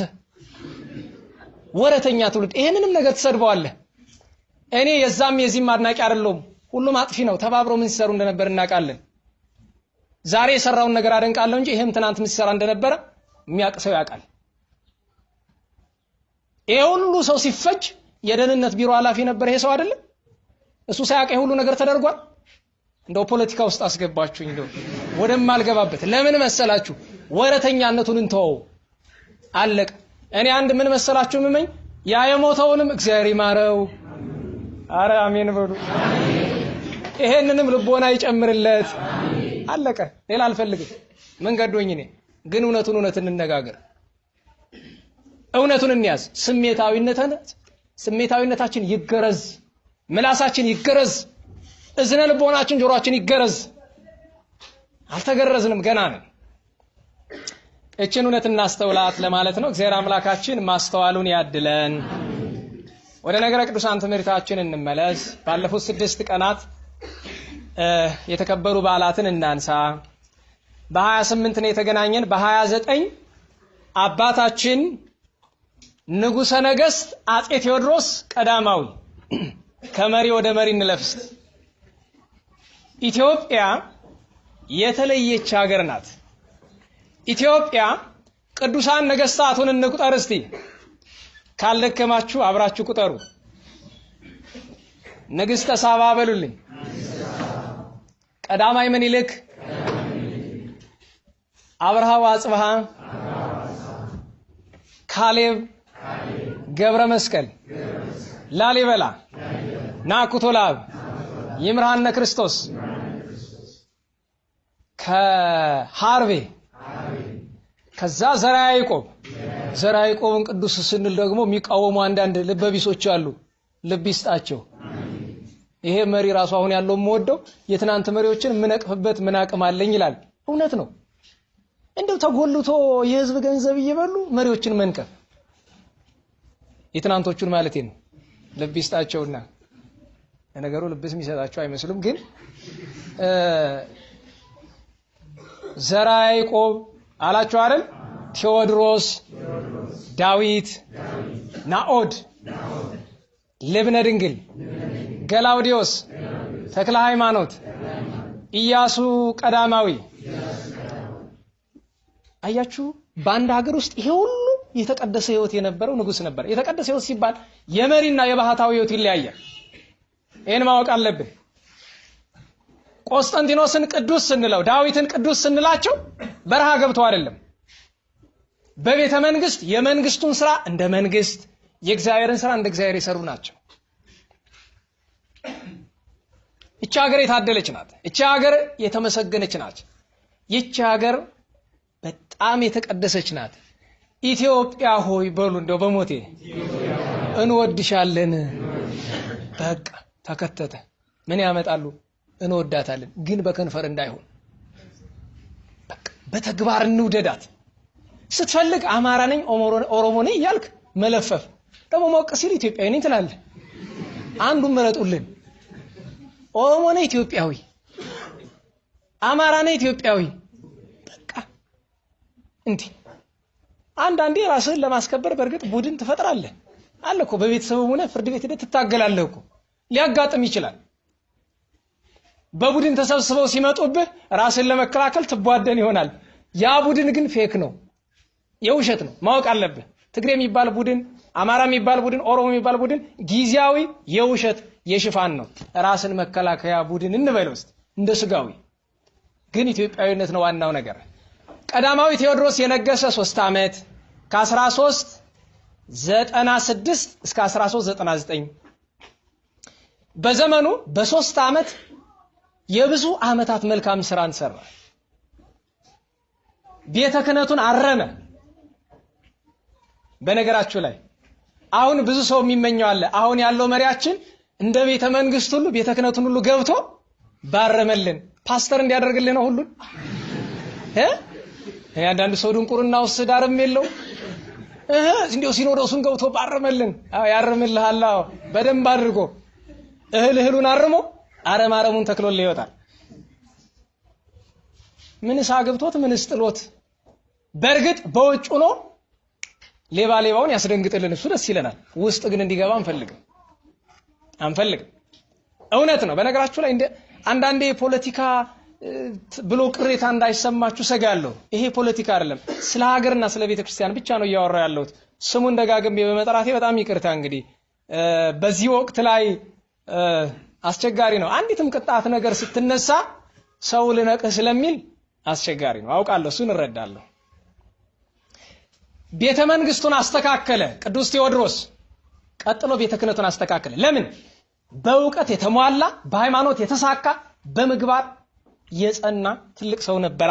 አረመው። ህዝቡ ደስ አለው። ግን መልካም ሰው አይበረክትምና በ3 ዓመቱ የዘመናዊ ታሪክ በመርዝ ገደሉት ይላል። ግን አንድ ሰው በመርዝ ሞተ፣ በጥይት ሞተ። ጥሪው ከማን ነው?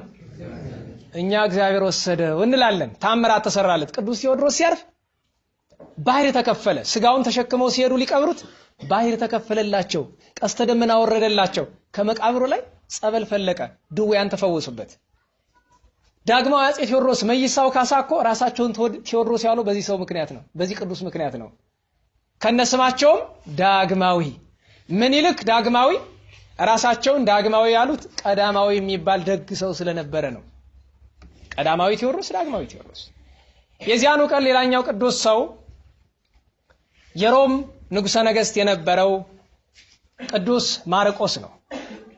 ነገሰ ለ5 ዓመት። እዛኛው የነበራችሁ ጉባኤ ላይም ተናግሬያለሁ። ቅዱስ ቴዎድሮስ እመቤታችንን በጣም ይወዳት ነበረ። በጣም ታዲያ ትገለጽለት ነበረ። እንግዲህ ልብ በሉ፣ ማናስ ትገለጽለት የነበረችው? እመቤታችን። ለማን? ለንጉሱ ቅዱስ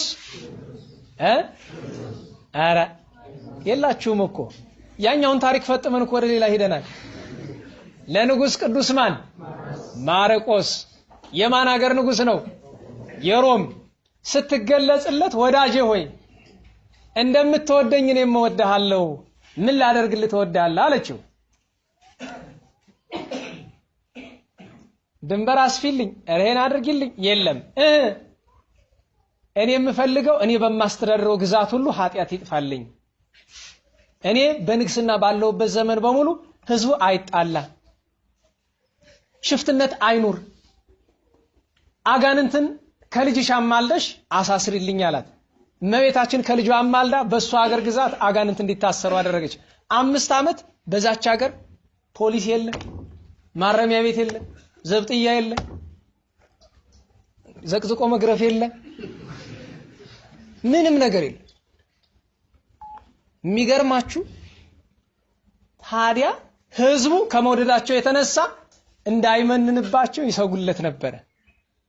ኋላ ጠቢባኑ ተመካክረው ምን አሉ? አይ እኛ ሳውቀንበታል፣ አንድ ምስጢር አለ። እንዳይመንንማ አንዲት ቆንጆ ድንግል አምጥተን እናጋባውና እንሰረው።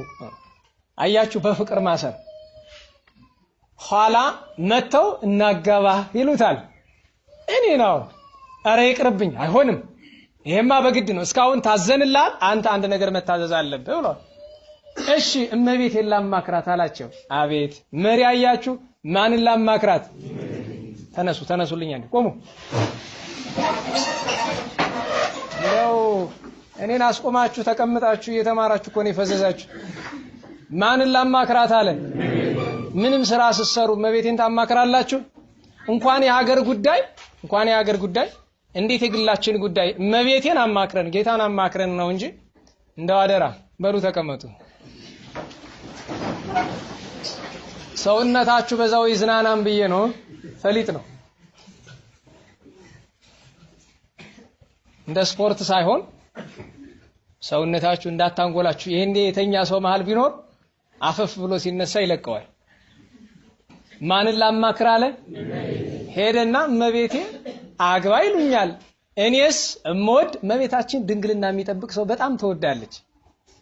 እንዲያውም ለአንድ ድንግል ምን ብላለች? ለአንድ ህፃን 12 ዓመት እንዳታገባሽ አለችው። እንዳታገባ ያለችው ያው ፈቃድ እግዚአብሔር ስላልሆነ ነው። እና ካገባህ እቀናባለሁ አለችው። ህፃን ስለሆነ ልቡና ወደሷ እንዲመሰጥ ነው። እኔ ካገባህ በጣም እቀናባለሁ አለች። በዚህ ምክንያት አላገባም ብሎ ተአምረ ማርያም ላይ ተጽፏል እኮ። ሲሮጥ አንገቱ ተሰብሮ ሞተ። ኋላ ሊቀብሩት ሲሉ የለም ቤተክርስቲያን ይደር አስከሬኑ ተብሎ ቤተክርስቲያን ሲገባ እመቤታችን መታ ከሞት አስነሳቸው። ሌላ ብዙ ታሪክ አለው። እና ከስዕል አድኖ ፊት ለፊት ቁጭ ብላ ታወራዋለች። ምንም አይመልስላትም። ዝም ብሎ ማልቀስ ብቻ። እሷ እያናገረችው እነሱ ስዕሉን ነው የሚያዩ፣ እሱ ግን አካል ነስታ ነው የምትታየው። እና እመቤታችን ንጉሱን ምን ሆነ ነው? አግባሉኝ እኮ የማልፈልገውን ምከሪኝ ባክሽ ከዚህ ጉዳ ውጭኝ ሲላት፣ ሌሊት በዚህ ሰዓት ውጣና በረሃ ሄዳለች። ሌሊት ወጥቶ የት ይሄዳል? ደብረ ቶርማቅ ደርሶ ትልቅ ወንዝ ያገኛል። በምን ይሻገረው? ጀልባ የለ ምን የለ። እመቤቴ ምን ይሻለኛል? አንተማ የልጄ ወዳጅ አይደለ፣ ባርከ ተሻገርበት። አማትቦ እንደ አስፋልት እንደ መሬት ተራግጦት አለፈ። የሚገርማችሁ በዛ በረሃ ልብስ ሳይኖረው ምግብ ሳይኖረው ሰው ሳያይ ካራዊት እንኳን ሳይገናኝ 60 ዓመት ኖረ እየተጋደለ ቅዱስ ማርቆስ 60 ዓመት። በነገራችሁ ላይ ከተቀበለው መከራ ጽናት የተነሳ ማኅሌተ ጽጌ የተማራችሁ ካላችሁ ያነበባችሁ ካላችሁ ወይ ማኅሌተ ጽጌ ሲቆም ሰምታችሁ ከሆነ በ7 ዓመት አንድ ጊዜ ጥቅምት 14 ቀን እሁድ ሲወድቅ የምትባል ቀለም አለች። ትዕግስትኪ ፈድፈደ እምትዕግስተ ኢዮብ ጻድቅ ወእማርቆስ ዘቶርማቅ ወገብረ ክርስቶስ መርዓዊ ተወካፊ ሕማም በጻይቅ። የእመቤታችንን የስደቷን መከራ ከ3 ታላላቅ ቅዱሳን ጋር ያነጻጽረዋል። ከኢዮብ ጋር ከዛ ሁሉ ሀብትና የቤተሰብ ባለጠግነት ወደ ቁስል የወረደው አባት፣ ከማርቆስ ከንጉሠ ነገሥት ዙፋን 60 ዓመት መከራ እስከመቀበል ድረስ ገብረ ክርስቶስ መርዓዊ ከሙሽርነት ወደ ቁስል። ለዛ ነው ወማርቆስ ዘቶርማቅ ብሎ መጽሐፍ የሚያነሳው። ኋላ አረፈ። መቼም ጻድቁም ኃጥኡም ይሞታል። ማን ይቅበረው? ሰው የለም። ቅዱሳን መላእክት 12ቱ ሊቃነ መላእክት ከሰማይ ወረዱ። 12 ሐዋርያት ወረዱ። ዙሪያውን ከበቡት። እኩሎቹ ይዘምራሉ፣ እኩሎቹ ያጥናሉ፣ እኩሎቹ ይገንዙታል። ሲገንዙት ግን መሬት ላይ አይደለም። መጠነ 5ቱ በእመት ተለዓለ በድኑ ይላል። 5 ክንድ ከመሬት ከፍ ብሎ ነው የገነዙት። ከዛ እየዘመሩ ቀብረውት ነፍሱን በዝማሬ ይዘው ሲሄዱ እመቤታችን ደርሳ ተቀብላ ወደ ርስቱ አስገብተዋለች። የቅዱሳን ነገሥታት በረከት ይደርብን። ቅዱስ አምደ ሚካኤል 7ቱ መስተጋድላን ዘምደብረ ቆኖ የዚያን ቀን ዓመታዊ በዓላቸው ነበረ። አባ ብሶይ፣ አባ ሆርሳ ሌሎችም አባቶች ቤተክርስቲያን ዓመታዊ በዓላቸውን አክብራለች። በ30 መጥምቁ ቅዱስ ዮሐንስ የተወለደበት ዕለት ነው። እንደበነገራችሁ ላይ የቅዱሳንን ክብር እንድትረዱ ዘካርያስ በቅዱስ ገብርኤል ትእዛዝ አንደበቱ ከታሰረ በኋላ አንደበቱ የተፈታ ምን ብሎ ሲጽፍ ነው? ንገሩኝ፣ ጮክ በሉ። አያችሁ፣ ዮሐንስ ስሙ ራሱ የተዘጋ አንደበት ይከፍታል። ባለመረዳት እኮ አንዳንድ ጊዜ እንደው እነዚህ ከእምነት የወጡ ሰዎችን ሳስባቸው እኮ ያሳዝናሉ። እናት ዘካርያስን በለው ሲባል የለም ማንም በለው ዮሐንስ በሉት። አይ እሱን እናማክረው እስኪ አንተ ሽማግሌ ዘካርያስ ማንን በለው? ጠቀሳቸው። መቃውንና ብራናውን ክርታሱን እንዲያመጡለት ዮሐንስ ብሎ ሲናገር አንደበቱ ተከፈተለት። ይትባረክ እግዚአብሔር አምላከ እስራኤል ዘተሳለነ ወገብረ መድኃኒተ ለሕዝበ ዚአሁ ብሎ ዋንተን ሕፃን ነቢየ ልዑል ትሰመይ እስመ ተሐውር ቅድመ እግዚአብሔር ከመ ትጽፍ ኖቶ ብሎ ተናግሯል። ቅዱስ ዮሐንስ በነገራችሁ ላይ አንድ ምስጢር ልንገራችሁ። እንዳው ምስጢርስ አይደለም። ቅዱስ ዮሐንስ አንድ ፍጥረታዊ ሰው ከወላዲተ አምላክ በቀር ፍጥረታዊ ሰው ከሚያገኘው ነገር ያጣው ነገር የለም። ቅዱስ ዮሐንስ አንገቱ በተሰየፈ ጊዜ ምን አብቅሎ ነበረ? ስለዚህ ማንን መሰለ? መላእክትን። ዋንተን ሕፃን ነቢየ ልዑል ትሰመይ ተባለ። የልዑል ነቢይ ትባላለህ ተባለ። ስለዚህ ከማን ተቆጠረ? ከነቢያት። መንግስተ ሰማያት ቀርባለችና ንስሐ ግቡ አለ። ከማን ተቆጠረ? ከሐዋርያት። አንገቱን ተሰየፈ። ከማን ተቆጠረ? በበረሃ ኖረ። ከማን ተቆጠረ? ከባሕታውያን ከጻድቃን። በንጽህና ኖረ። ከማን ተቆጠረ? ከደናግል። ምን ቀረ? ምንም። ዮሐንስ ማለት ይሄ ዮሐንስ። ታዲያ አበው ሲጸልዩ ምን ይላሉ? ሰላም እብል ለዮሐንስ ካህን ሰማዕተ ብርሃን። የዘመነ ብርሃን ሰማዕት ካህኑ ዮሐንስ ሰላምታ ይገባዋል።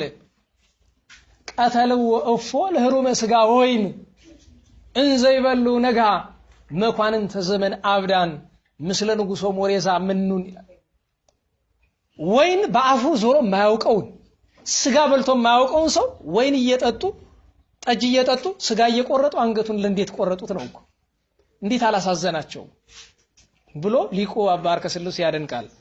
ከዘካርያስ ከኤልሳቤጥ ከዮሐንስ መጥምቅ በረከት ይክፈለን። ደግ ቤተሰብ እኮ ነው። ገራሚ አስገራሚ ቤተሰብ። የዚያን ቀን ሌላ በዓላቸው የነበሩ ደናግል ቅዱሳት ማርያ ወማርታ። ብዙ እህቶች ትጠይቃላችሁ። ማርያምን ተፍረት ሁለት ናቸው። እባካችሁ አሁንም በደንብ ልብ ብላችሁ ተረዷቸው። ማርያምን ተፍረት ስንት ናቸው? ሁለት። አንዷ ያላዛር እህት በዮሐንስ ወንጌል ምዕራፍ 12 ላይ የቀባችው፣ አንዷ ከኃጢአት ሕይወት የተመለሰችው በማቴዎስ ወንጌል ምዕራፍ 26 ላይ ያለችው። ልብ ብላችሁ ያዙት። የቀቡበት ቀን የተለያየ፣ ሰብእናቸው የተለያየ። አንዷ ያላዛር እህት ድንግል ናት። ማርያምን ተፍረት ብዙ ጊዜ ማርያ የምትባለው ብዙ ጊዜ ትዘለላለች። ማርያ ወማርታ አይደል የሚባሉ? ስሟ ማርያም ነው። ለአጠራር እንዲመች ነው ማርያ ወማርታ። እሷ ሽቱ ቀብታለች። የቀባቸው ሽቱ ናርዶስ ጵስጥቂስ ይሉታል። ያችኛይቱ እናታችን ከኃጢአት ሕይወት የተመለሰችው ማርያምን ተፍረት ደግሞ የቀባቸው አልባስጥሮስ ይባላል። ሽቷቸው ራሱ የተለያየ ታሪክ ነው ያለው፣ አመጣጡ ራሱን የቻለ። እነዚህ ደናግል አክብረናል። ሌላኛው አባታችን አባ ጌራን ነው። መቼም ባለፈው ስንነጋገር ኢትመኑ ሰባ እንበለ ዋሂድ ሥላሴ ብሎ ባለቅኔ የተናገረውን አንስተናል። ከሥላሴ በቀር ስጋ በለበሰ ሰው አትታመኑ አትመኑ ይላል። ሰው ነው የማይወድቅ የለም። ቅዱሳን አባቶቻችን እንኳን ወድቀዋል። አንዳንዶቻችን ስለ አንዳንድ አባቶችና ወንድሞች ሽንጣችንን ገትረን እንከራከራለን። እንዲህ ሰው ናቸው፣ ሊያጠፉ ይችላሉ፣ መወቀስ አለባቸው። የግድ አባ ጌራን ልክ እንደ ማርቆስ ዘቶርማቅ ጌታችን ምን ላደርግልህ ቢለው እኔ ካለውበት ሀገር ኃጢአትን አጥፋልኛል፣ አጠፋለት። ከዛ ሀገር ኃጢአትን እስከ ማጥፋት የደረሰው አባ ጌራን ድንግልናውን ከመጣል ግን አልተረፈም። አስቸጋሪ ነው። ሰይጣን አንዲት የንጉስ ልጅ መስሎ በአውሬ የሚትባረር ሴት መስሎ ክፈትልኝ አውሬ ሊበላይ ነው ብሎ እየሮጠ መጥቶ በሩን ሲከፍትለት ዘሎ ተጠምጥሞ አቀፈው። አካሉን ለውጦ ምንም ሴት ባልሆነች ዲያብሎስ ሴት መስሎ ጋኔን ሴት መስሎ ድንግልናውን አስጥሎታል። እንባው እንደፈሰሰ ደረቱን በድንጋይ እንደደቃ ነፍሱ ከስጋው ተለይታለች። እግዚአብሔር ግን ከቅድስና አላጎደለውም። ንስሐውን ተቀበለው። ንስሐውን ተቀበለው ወደ ቅድስናው መልሶት ነው ያረፈው። እና ጥንቃቄ መልካም ነው ለማለት ያክል ነው። በእውነት ሐምሌ ገባ። ሐምሌ አንድ ቀን እናታችን ቅድስት ቅፍሮንያ፣ የሷ መምህርት እህት የነበረችው ቅድስት ኦሪያና፣ ሐዋርያው ቅዱስ ቶማስ፣ ሊቁ ቅዱስ አግናጤዎስ፣ ኢትዮጵያዊ ጻድቅ አባታችን አቡነ ገብረ መድኅን እንደዚሁም ሁለት ወንድማማቾች በዮኮ ብንያሚን እዛኛው ዝክረ ቅዱሳን ቁጥር 1 ጉባኤ ላይ ታሪካቸውን ያነሳንላቸው ማለት ነው። በሁለት ሐዋርያው ቅዱስ ታዲዮስ ነበረ። ሊቁ አባ ጊዮርጊስ ዘጋስጫ በሆህተ ብርሃን ድርሰቱ ሰዊተ ስርናዩ ለብፁዕ ታዲዮስ ይላታል። የታዲዮስ የደገኛው ሐዋርያ የታዲዮስ የስንዴ እሸት የተዘናፈለች የስንዴ እሸት አንቺ ነሽ ይላታል። ይሄስ እንደምን ነው ቢሉ ቅዱስ ጴጥሮስና ቅዱስ ታዲዮስ ወደ አንዲት የአንጾኪያ አውራጃ ሲገቡ አንድ ገበሬ ያገኙ። ይሄ ገበሬ ጣዖት አምላኪ ነው። ቀረቡና ኧረ እባክህን ጥቂት ዳቦ ካለህ የሚበላ አሉት። በነገራችሁ ላይ ቅዱስ ጴጥሮስን እስኪሰቡት ቅዱስ ጳውሎስን እስሰቡት የመንግስተ ሰማያት መክፈቻ እማን እጅ ላይ ነው ያለ? ነገሩኝ እንጂ አረ ነገሩኝ። ምን ከቅዱስ ጴጥሮስ ብቻ ለነሱስ ተብለው የለከው ሐዋርያት አላቸው እኮ የመንግስተ ሰማያትን መክፈቻ ይዘው ምን ይለምናሉ? ዳቦ ራት። ለምን ስንቅ አይዙማ? ታዲዮስም ጴጥሮስም ስንቅ አይዙ። ያ ሽማግሌ ለካ ደግ ኑሯል። እርሻ እያረሰ ነው። ሀገሩ ሩቅ ነው። በሉ እናንተ ጠብቁኝ ዳቦ ላምጣላችሁ ብሎ ከበረሃ የተነሳ ወደ ቤተሰብ ወደ ከተማ ማለት ነው። እስኪ እንደው ራሳችሁን ፈትኑ። እዚህ ፒያሳ ነው ስራችሁ እንበል። ፒያሳ ላይ ስራ ልትገቡ ስትሉ አንድ ሰው ራበኝ ባክ ቢላችሁና የሚበላ ነገር ቤታችሁ ቢኖር ጠብቀኝ ብላችሁ ተመልሳችሁ ከቤት ታመጣላችሁ? የሚገርማችሁ እኛ ስማችን ምንድነው? ክርስቲያን። ያ ሰው ግን ስሙ ምንድነው? ጣዖት አምላኪ። አቤት የጭካናችን መጠን! ኋላ እሱ እየሮጠ ሲሄድ ቁጭ ሲሉ አባቴ ጴጥሮስ አለ ታዲዮስ። በነገራችሁ ላይ ታዲዮስ ከሐዋርያት ከቅዱስ ጴጥሮስ ቀጥሎ በእድሜ ጠና ያለ አባት እሱ ነው። ምንድነው ወንድሜ? አራ እኔ ሳፍረት ያዘኝ። ምን ነው ይሄ ደግ ሽማግሌ ለኛ ብሎ ስራ ፈትቶ ሄዶ በሮቹ ቆመው እኛ ቁጭ ማለታችን ለምን እኛስ በርሻ አንረዳውም አሉ። ሐዋርያት ይሰሩ ነበር። ደግሞ ታዲዮስ ገበሬ ነበር። ልክ ቶማስ አትክልተኛ ቶማስና በርተሎሜዎስ አትክልተኞች እንደነበሩት ጴጥሮስ፣ ያዕቆብ፣ ዮሐንስ እና አንድሪያስ አጥማጆች እንደነበሩት ሁሉ ታዲዮስ ደግሞ ገበሬ ነበር። እሺ ጥሩ እኔ ልዝራ አንተ ረሳለው። ያን ጊዜ ጴጥሮስ አርጅቷል። በል ብሎ ለቀም እርፉን እየቀደመ ይዘራል። ያን ስንዴ የሚገርማችሁ ይዘውት ይዞራሉ አለ ከውስጣቸው ለስራ ስለሚፈልጉት። ሲዘራ ሲያርስ ሲተልም ያ ሰውዬ እስኪመለስ ድረስ 30 ትልም አተለሙ። ትልም ታውቃላችሁ አይደል? የገጠር ልጆች አላችሁ? አርሳችሁ ታውቃላችሁ? እውነት ተባረኩ። ይሄማ ትልቅ ሙያ ነው። የእውነቴን ነው። ማረስና በግ መጠበቅን የመሰለ እኮ ሙያ የለም። ደጋግሜ ተናግሬያለሁ። እቺ ሀገር የተጎዳች ምርጫችን ሁሉ ከከተማ እየሆነ ነው። እረኛ የነበረ አራሽ የነበረ ሰው ቢገኝ ለሀገር ይጠቅማል። የሚገርማችሁ አንዷን ትልም አርሰው ሲሄዱ ተዘርታ ትበቅላለች። ሁለተኛው ትልም ላይ ሲደርሱ ታብባለች። ሶስተኛው ትልም ላይ ሲደርሱ ታፈራለች። ሲመለስ 30 ትልም ለምልሞ አብቦ አሽቶ አፍርቶ አገኘው። በግንባሩ ድፍት ብሎ ሰገደላቸው። አማልክት ነው አንተሙ አላቸው። አማልክት ሰው መስላችሁ መጣችሁን አላቸው። የለም ተነስ፣ የለም እኛ የአምላክ ባሮች ነን ልከተላችሁ ሲላቸው የለም እቤት ሂድና ራት አዘጋጅልን፣ አሁን ያመጣውን ራት ከቤት ነው የምንበላው አሉት። እሺ ብሎ እሸቱን ቆርጦ ሄደ። እዚያ በኋላ በጣም ሰፊ ታሪክ አለው እና እመቤታችን በዚያ በተዘናፈለ እለቱን በቅሎ ባፈራ በተዘናፈለ እሸት እመቤታችን ይመስላታል። ሰፊ ታሪክ አለው። ግን አንዲት ነገር ልናገር። እዚያች ገብተው ካሳመኗቸው በኋላ አንድ ሀብታም ይመጣና ታዲዮስን እድን ዘንድ ምን ላድርግ ይላል። እትድን ዘንድማ አታመንዝር፣ አትስረቅ፣ አትግደል፣ በሐሰት አትመስክር ሲለው ቆየና ፍጹም ልትሆን ትወዳለህ አለው። አዎ አለው።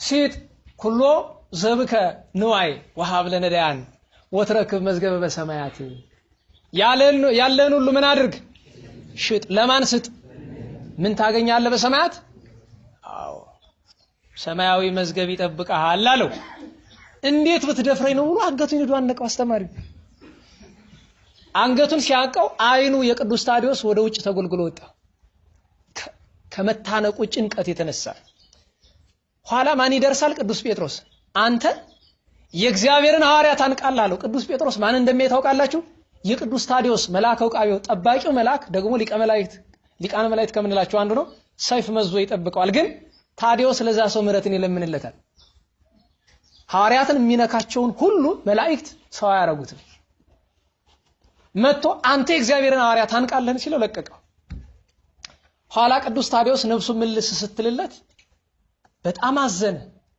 ምን ነው አዘን ካለው ቅዱስ ጴጥሮስ ለካ ጌታችን በማርቆስ ወንጌል 10:14-17 ጀምሮ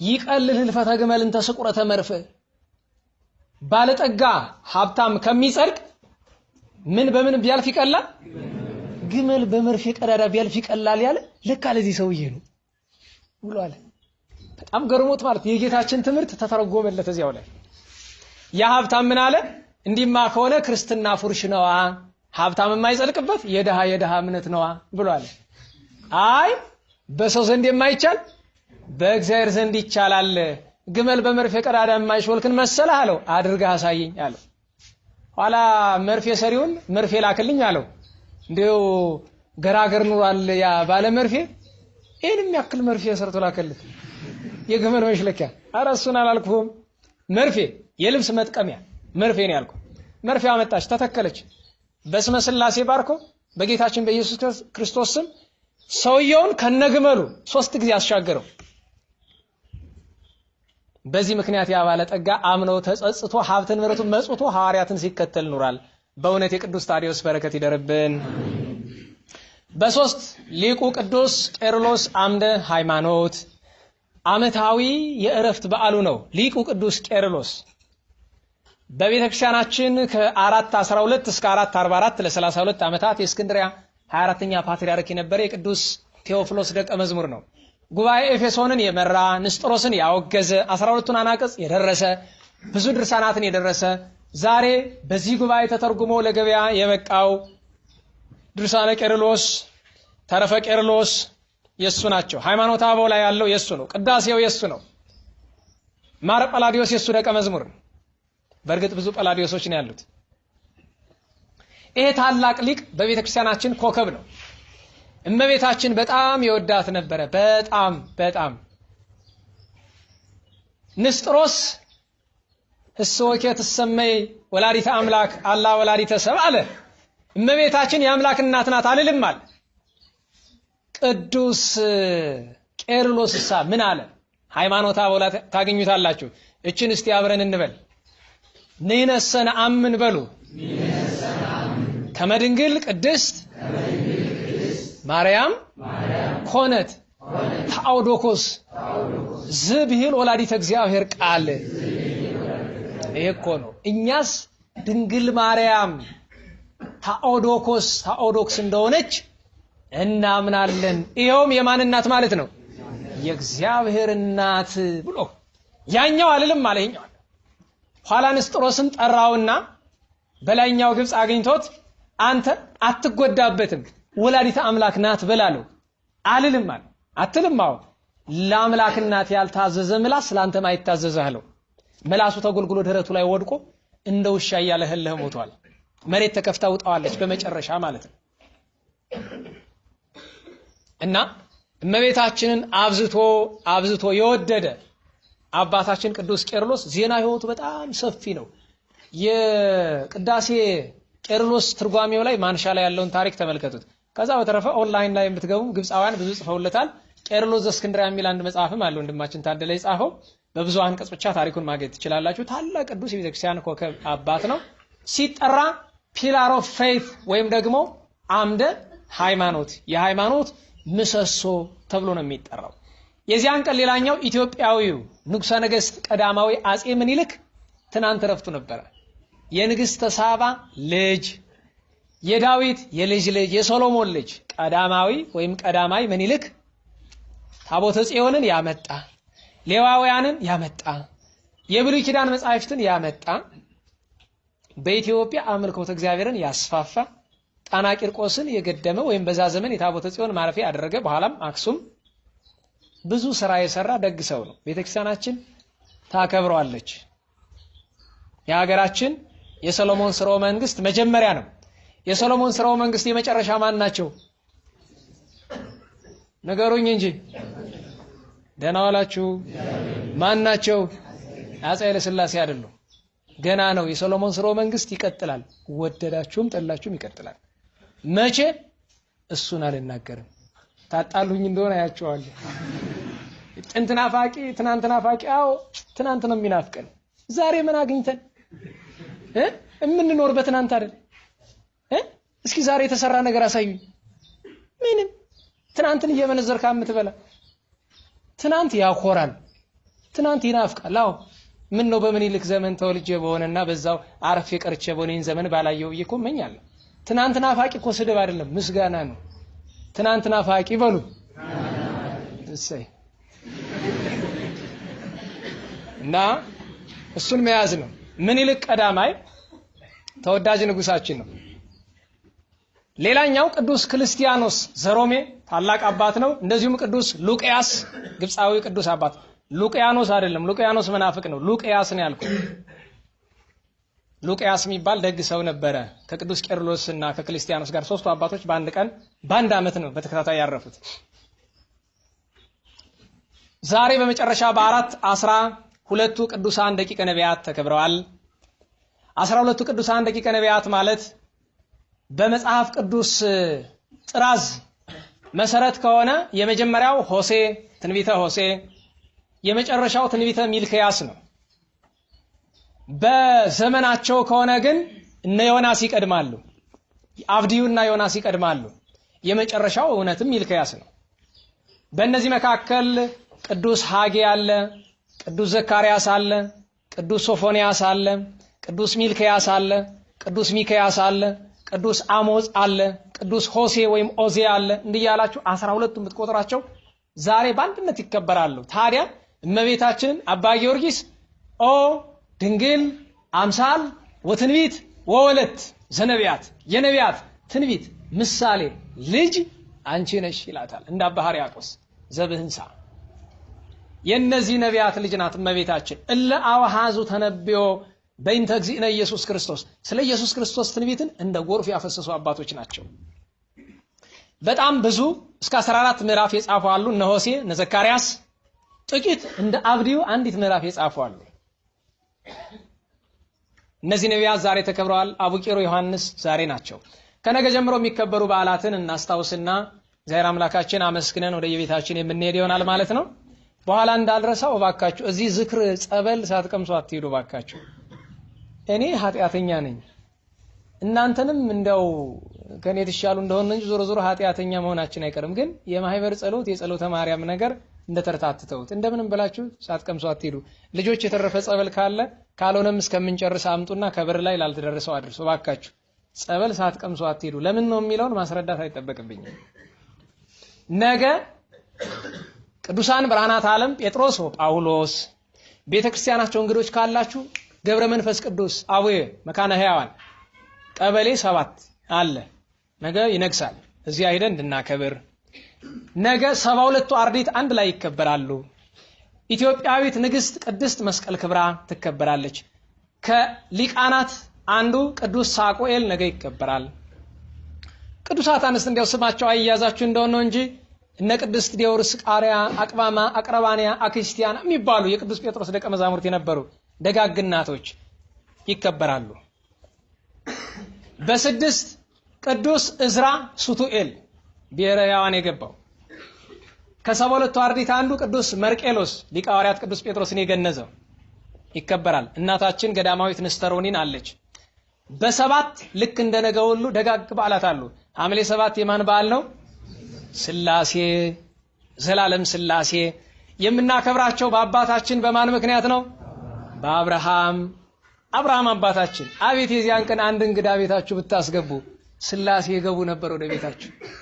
በተለይ የኔ ቢጤ እንደውም ብላችሁ በመንገድ አይደለም ብድግ አድርጋችሁ ናስቲ የቤት ምሳ እንብላ ወይም ደግሞ እንደው ዶርምም ይሁን ወይ እንደው ብታጡ ካፌ የሚይዛችሁ ገብታችሁ አንዱ ቦታ አብራችሁ ለሱ መጋበዝ አይደለም አክብራችሁ አብራችሁት ብሉ እስቲ። ስላሴ እንዴት ያለ ቸርነትን ይሰጡን ነበር። አብርሃምን እኮ ስላሴ ቤቱ የገቡ ስላመናቸው እንግዳ ስለተቀበለላቸው ታሪኩን እዚያው ትማሩታላችሁ። ደብረ ብርሃን ስላሴ እኛም ጊዜ ካለን ሳምንት እንተርካለን። ሌላ በዓል ግን የዚያን ቀን አለ። እንዲያው ኢትዮጵያ ውስጥ የኢትዮጵያ ቤተክርስቲያን ሁለት ጡቶች የሚባሉ አሉ። ቅድም የዓለም ሁለት ናቸው ብለን ጴጥሮስ ጳውሎስ እንዳለን ለኢትዮጵያ ሁለቱ ቅዱስ ያሬድና አባ ጊዮርጊስ ዘጋስጫ። አባ ጊዮርጊስ የተወለዱ ሐምሌ 7፣ አባ ጊዮርጊስ ያረፉ ሐምሌ 7 ነው። ማዛ ቅዳሴ ያላችሁ ካለ የዛን ቀን ድገሙ።